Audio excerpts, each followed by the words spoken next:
Pusillanimous, here it is, I quote, adjective, wanting of firmness of mind, of small courage, having a little mind, mean-spirited, cowardly, timid of mind, from the Latin pusilus, very little, and animus, the mind.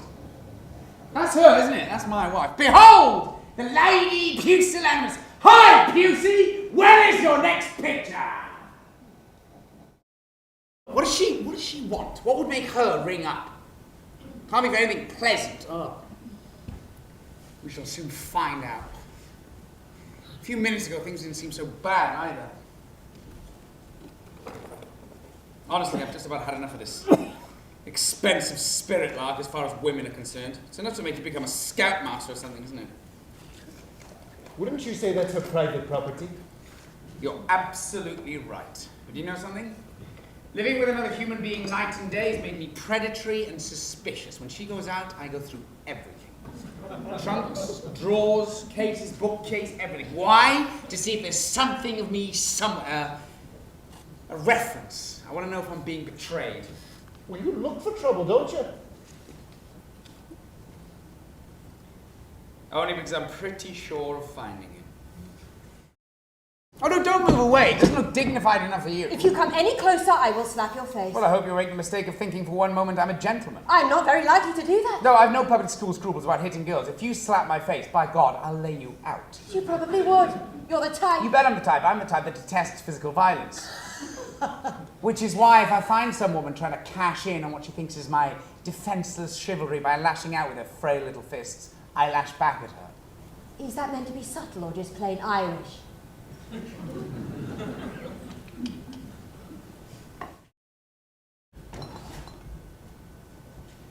One of us is crazy. One of us is mean, stupid, and crazy. Which is it? Is it me? Is it me standing here like a hysterical girl, hardly able to get my words out, or is it her standing there putting on her shoes to go out with that? Which is it?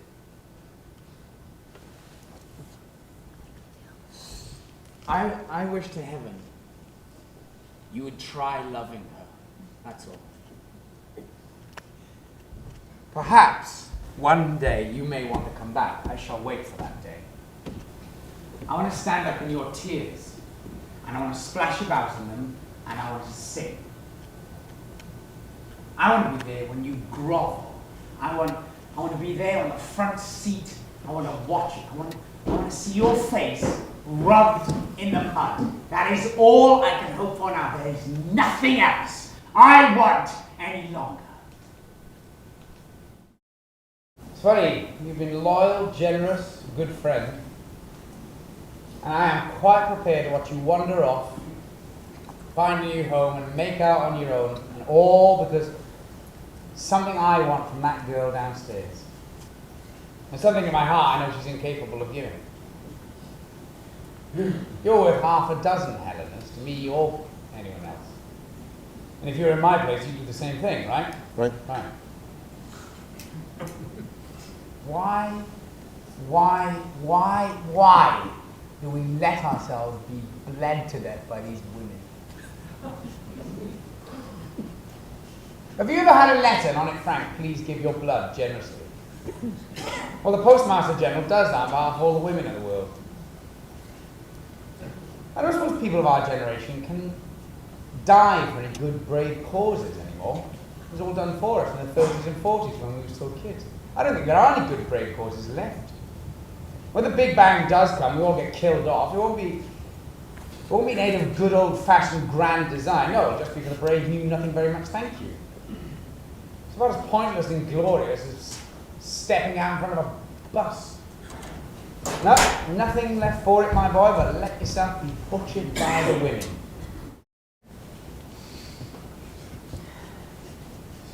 Right from that first night, you always put your hand out to me first, didn't you? As if you expected nothing. Or worse than nothing, you didn't care. You made a good enemy, didn't you? What they call a worthy opponent. When people put down their weapons, it doesn't mean they necessarily stop fighting. I love you. In fact, you do. Yes, I think perhaps you do. I think it means something to you to allow your victorious general in your army. Especially when he's heartily sick of the whole campaign. Tired out, hungry and dry. You stood up and came out to meet me, didn't you? Helena, don't let anything go wrong.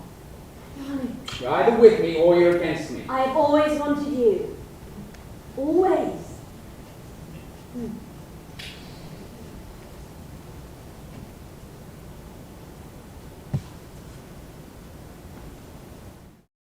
You see, I've never really wanted anyone else.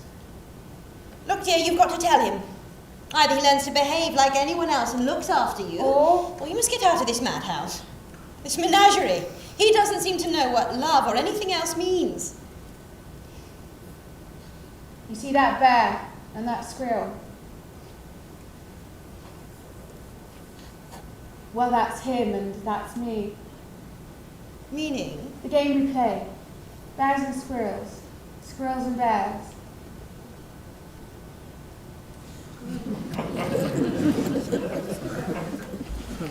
Yes, it's quite mad, I know. Quite mad. Well, that's him and that's me. I didn't realise he was a bit fey as well as everything else. Oh, there's nothing fair about Jimmy. It's just all we seem to have left. Or had left, and bears and squirrels seem to have gone their own ways now. Since I arrived. It started during those first months we had alone together after you went abroad. Oh, it was the one way of escaping from everything.